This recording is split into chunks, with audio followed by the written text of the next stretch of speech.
नेमकं स्वतःला समजता काय हो? म्हणजे काही झालं ना, बिग बॉस एकतर घरात ही राहील किंवा मी राहील, मला हा गेमच करायचा नाहीये, मला हा शो सोडून जायचा आहे, तुम्ही दार उघडा, मी बाहेर जातो. या पोकळ धमक्या तुम्ही देता कोणाला? आणि आत्तापर्यंत एक झालं तर माणूस समजून जाईल हो, तुम्ही किती वेळा या धमक्या देता बिग बॉसना. आणि हा तर मराठी शो आहे, त्याच्यामध्ये सुद्धा तुम्ही सतत सतत तेच बोलता. कुठेतरी एकच गोष्ट सतत रिपीट करणे, त्या गोष्टीला व्हॅल्यू राहत नाही. चला तर बघूयात भाऊनी नेमकी कोणाची शाळा घेतलेली आहे.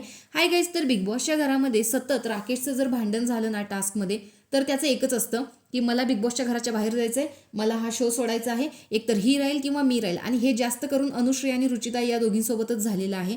तर आज भाऊनी याच गोष्टीवरती खूप जास्त बोललेलं आहे राकेशना, कारण यावेळेस सुद्धा त्यांनी तेच केलं. रुचितासोबत जो टास्क चालू होता त्याच्यामध्ये त्यांनी पट्टा वगैरे काढून ते आतमध्ये निघून गेले. बिग बॉस जे सांगतायत ते सुद्धा ते ऐकायला आले नव्हते. आणि इतर वेळेस पण ज्यावेळेस कॅप्टन काढायचा होता, म्हणजे त्याच्यातून उमेदवार काढायचा होता, तेव्हा सुद्धा ते मला हा निर्णय पटत नाही म्हणून ते निघून गेलेले होते. त्यावेळेस प्राजक्ताताई सुद्धा बोललेली होती की हे असं नसतं यार, काही झालं तरी एकदम उठून जायचं इथून. तर अशा पद्धतीचे खडे बोल जे आहेत ते राकेशला आज सुनावलेले आहेत भाऊंनी. त्यामुळे नक्कीच या गोष्टीमध्ये राकेशचा फरक पडावा असं वाटतं, कारण प्रत्येक वेळेस तेच तेच बघायला नको वाटतं.